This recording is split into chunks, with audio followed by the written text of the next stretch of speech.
Bonjour les amis, et bien voilà, de retour après quelques semaines de boulot acharné, week-end compris, où j'ai donné des formations module 1, module 2 de l'hypnose de restructuration énergétique et reprogrammation quantique. Avec petite option sur le module 2, ce week-end là qui vient de se terminer, j'ai donné une journée aussi dédiée à la télépathie, où on a fait pas mal d'exercices, où on s'est surpris agréablement en voyant que beaucoup de gens ont des facultés télépathiques qui sont tout à fait extraordinaires, et puis que quand on se lâche un petit peu la grappe, on a cette tendance à avoir des résultats qui sont vraiment géniaux. Et donc ça m'a emmené à beaucoup parler de se lâcher la grappe. Et se lâcher la grappe, lâcher prise, ce fait de laisser aller l'information intuitive et spontanée comme on peut la recevoir, eh bien ça passe forcément par une très bonne gestion de son mental. Et donc quand on parle de mental, quand on parle d'esprit, d'intuition, on va inévitablement, un moment ou l'autre, en arriver à l'ego. Et c'est de l'ego que je veux vous parler ce matin. Je me suis retrouvé à échanger avec mes élèves sur cet ego, sur qu'est-ce qu'il fallait en faire, comment ça fonctionnait ici et ça, et tout naturellement à devoir essuyer quelques oppositions ou quelques contrariétés de la part de certains d'entre eux qui tout d'un coup étaient un peu choqués de ce que je leur disais. Pourquoi? Eh bien parce que je leur ai dit, cet ego, on doit le tuer. On doit tuer l'ego pour arriver à un certain niveau d'être. Ce fait de devoir tuer l'ego, ça a été un petit peu mal perçu. Et je le comprends vraiment bien parce que moi-même, je ne pouvais pas entendre ça. J'ai déjà entendu et j'ai eu connaissance et le savoir que l'ego doit être tué à travers mes compréhensions, à travers des discours faits avec certaines consciences supérieures, à travers la lecture de certaines prières kabbalistiques qui étaient des prières extrêmement pertinentes où on prononçait au sein même de cette prière, entre autres phrases, que il fallait tuer l'ego et faire apparaître l'âme. C'était toujours quelque chose avec quoi j'étais en résistance et en refus. Je me disais, non, c'est quoi cette idée de tuer l'ego? L'ego, c'est juste une partie de nous qu'il faut savoir gérer, qu'il faut savoir mettre à la bonne place et dans la bonne intensité, dans la bonne quantité de fonctionnement, mais il n'y a pas à tuer d'ego. Qu'est-ce que c'est que cette idée de tuer l'ego? Et donc, ce week-end, effectivement, maintenant que moi, j'en suis arrivé au fil de mon chemin, au fur et à mesure des pas que je faisais sur mon chemin, à comprendre qu'il fallait tuer l'ego, je vois aujourd'hui face à moi des gens, quand je dis ça, qui sont en résistance et en étonnement, qui disent: «Quoi, tuer l'ego?» Non, non, il ne faut pas tuer l'ego, il faut juste savoir lui donner son rôle, le bon rôle, et pas le laisser conduire à notre place, parce que c'est pas lui qui doit être le pilote, il doit être uniquement le copilote. Et puis il faut trouver la bonne solution pour faire en sorte de fonctionner avec son ego, sans le tuer pour autant, mais sans qu'il prenne la place de notre identité. Et j'étais comme ça. J'ai eu moi-même ces résistances-là. Je me rappelle avoir même peut-être même fait une vidéo. J'en ai fait beaucoup maintenant, mais dans les premières, j'ai même peut-être fait une vidéo. À un moment, je disais, mais il n'y a pas besoin de tuer l'ego. Il faut juste arrêter de vouloir tuer l'ego en permanence, de flinguer cet ego. Mais il faut lui donner la bonne place. Il faut simplement qu'il soit à la bonne place, qu'il fonctionne de la bonne manière à l'intérieur de vos programmes de fonctionnement à vous. Et puis, il n'y aura pas de problème avec l'ego. Et de fil en aiguille, au fur et à mesure de mes compréhensions, de mes connaissances qui grandissent, de mes savoirs, de mes connexions et interactions avec les différentes consciences supérieures avec lesquelles j'échange en permanence, soit moi, soit à travers les séances que je produis avec des clients, il y a beaucoup, il y a une masse considérable d'informations qui nous vient, qui se croisent et s'entrecroisent, en plus parce que quand on est comme moi, qu'on a beaucoup de clients, il y a beaucoup de clients qui parlent de choses qui sont vraiment les mêmes choses, avec les mêmes infos, les mêmes mots, et puis qui ne se connaissent pas entre eux, ces clients, donc ils ne savent même pas qu'ils parlent de la même chose. Et donc moi, ça me fait des informations qui se recoupent, donc ça me permet d'avoir quand même une bonne lecture du monde, de l'existence.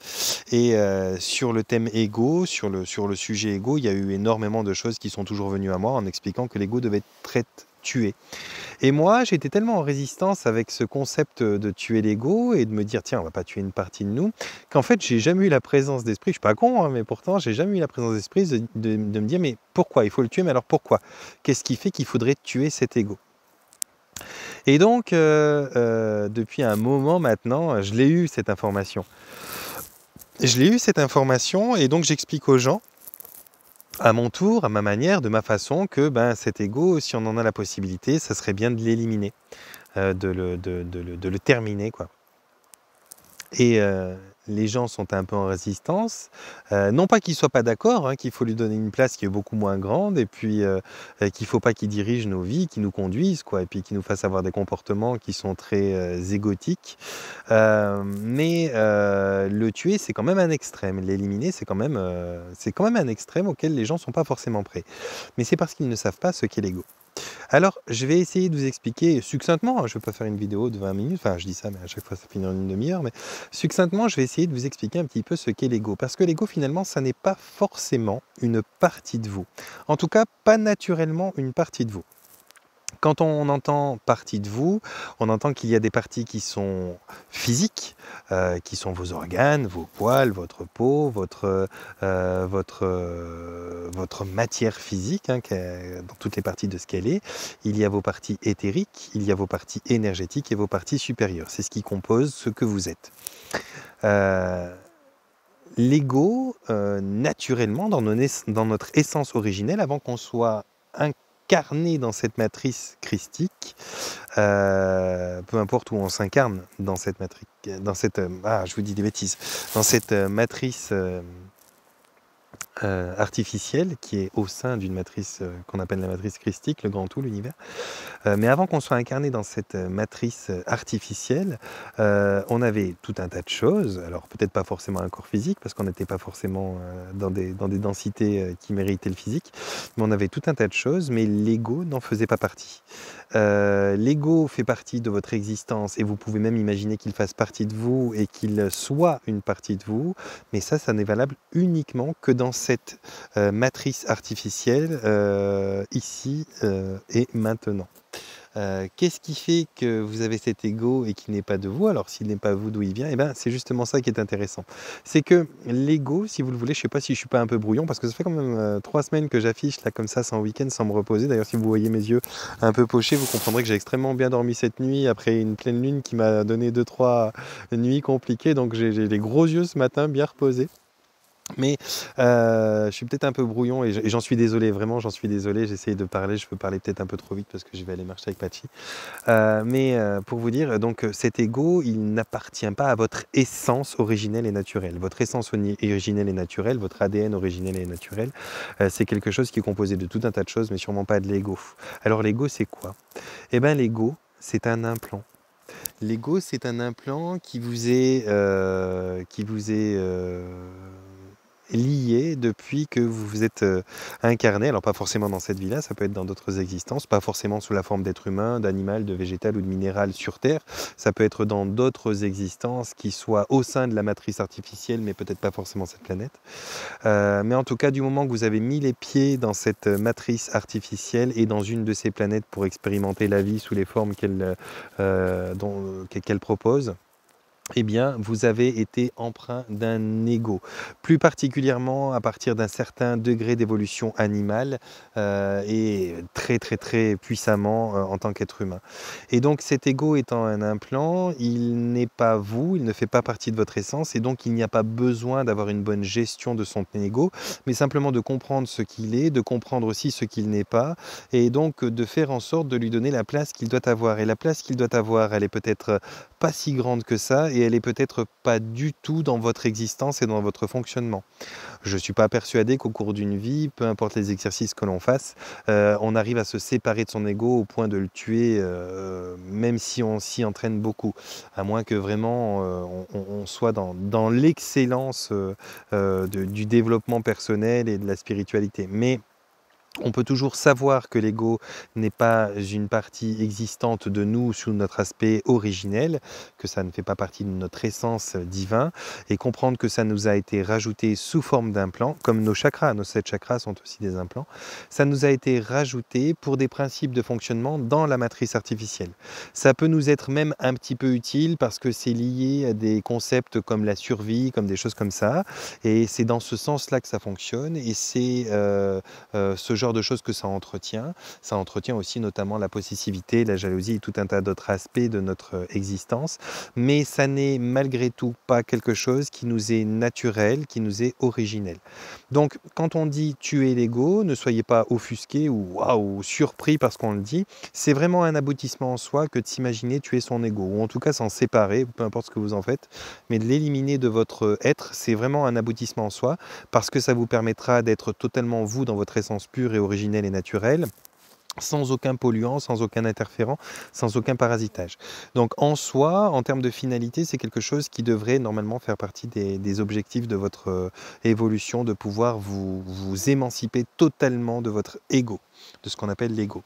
Donc c'est pour ça que je voulais vous dire aujourd'hui 2-3 mots sur l'ego, pour vous expliquer que cet ego, cette façon que vous avez de vous croire ce que vous êtes, ou de croire que vous représentez ceci, que vous représentez cela, c'est quelque chose qui fonctionne d'une façon très subtil à l'intérieur de vous, qui pourrait vous donner l'illusion que ça fait partie de vous, voire même que c'est vous, mais en vérité c'est une pièce rajoutée, c'est un implant dans votre existence.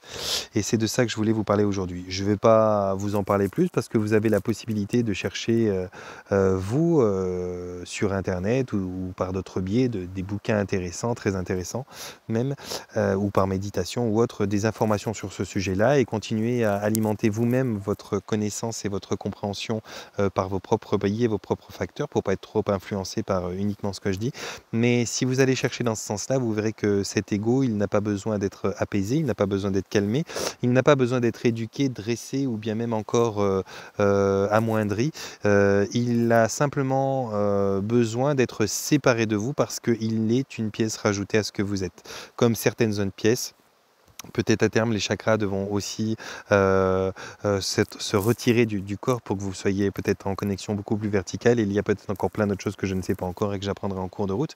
Mais l'être humain, dans son existence et son fonctionnement sur Terre, est vraiment manipulé bien sûr, comme vous le voyez, à travers les radios, les télés, les différentes propagandes que vous pourrez avoir par tous les biais possibles et existants dans la matière, mais manipulé éthériquement, manipulé énergétiquement, manipulés par des intelligences qui nous surpassent de loin, qui ont des connaissances et de loin bien plus grandes que ce que l'on peut même envisager comprendre. Donc ça serait un moment assez humble de pouvoir se dire que oui, ce fonctionnement matriciel dans lequel on est, il est vraiment incroyablement compliqué, qu'on ne peut pas tout comprendre, mais pièce par pièce, même si ça nous fait un peu résister, on peut quand même s'approcher un petit peu d'une forme de compréhension et dont les implants ne sont pas que des choses qui sont destinées à abîmer vos méridiens ou certaines parties de vos organes comme votre vésicule biliaire, votre rate ou je ne sais quelle autre partie de votre corps qui pourrait dysfonctionner avec un signal qui n'est pas le bon.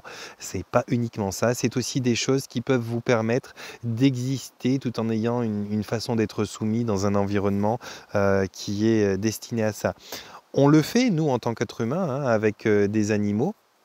Je veux dire, c'est courant d'avoir vu certains hommes couper des bouts d'ailes à certains oiseaux qu'ils voulaient garder en captivité pour ne pas qu'ils s'envolent, de mettre des numéros d'identification sur les oreilles des animaux qu'ils ont en captivité, de trouver tout un tas de subterfuges et de choses à leur implanter ou à leur mettre, que ce soit sous forme de collier, de cloche ou de choses un peu plus ingénieuses et électroniques à l'intérieur de leur corps. Hein, mais je veux dire, si on prend une cloche ou un grelot pour une vache ou pour un mouton, c'est une forme d'implant qu'on lui met. On lui implante sur son corps un collier contenant une cloche qui nous permet à nous de la repérer, de l'entendre à une certaine distance. Bon, alors, c'est pas un implant technologique comme on pourrait imaginer dans nos corps éthériques, mais c'est déjà une forme d'implant.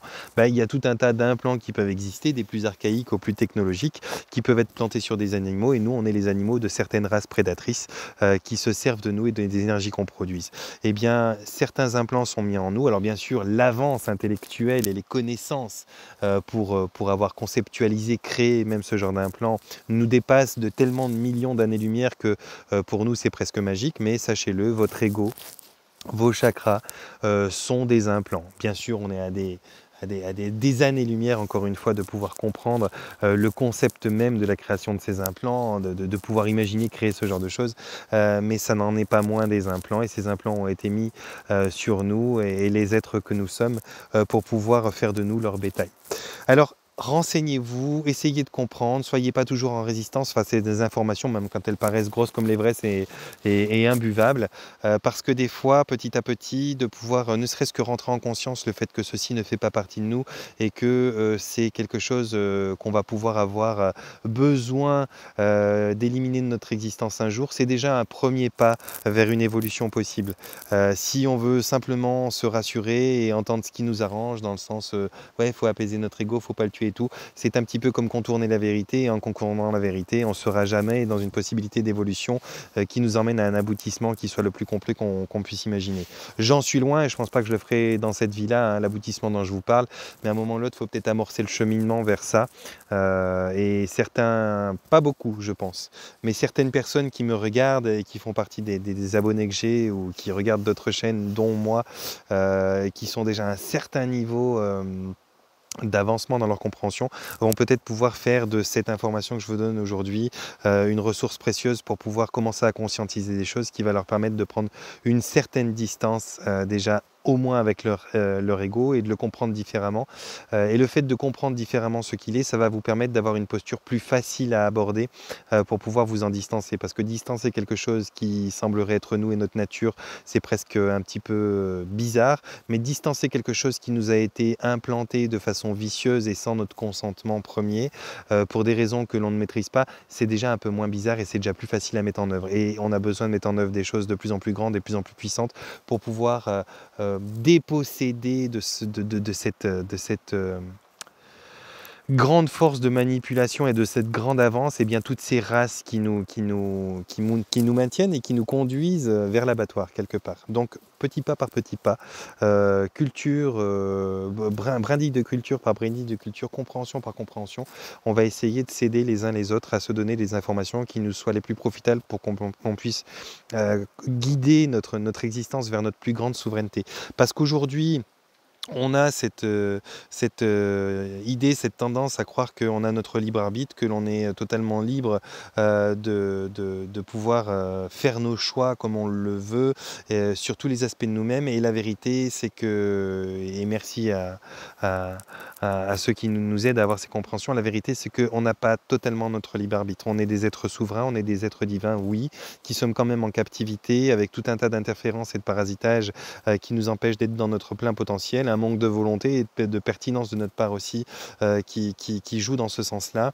Et il est vrai que on a encore peut-être notre libre choix dans une certaine mesure, mais notre libre arbitre, on n'en est pas dans la pleine possession. Donc petite brindille par petite brindille qu'on récupère de nous-mêmes et qu'on éloigne de nous-mêmes, on va peut-être pouvoir se rapprocher de cette souveraineté, on va pouvoir accomplir notre libre choix dans une mesure qui soit assez grande pour récupérer notre total libre arbitre.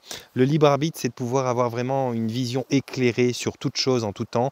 Et le libre choix, on l'a, oui, mais on ne fait pas tout le temps des choix éclairés parce que des fois on n'a pas compris des choses, des fois on ne sait pas certaines choses et donc c'est biaisé.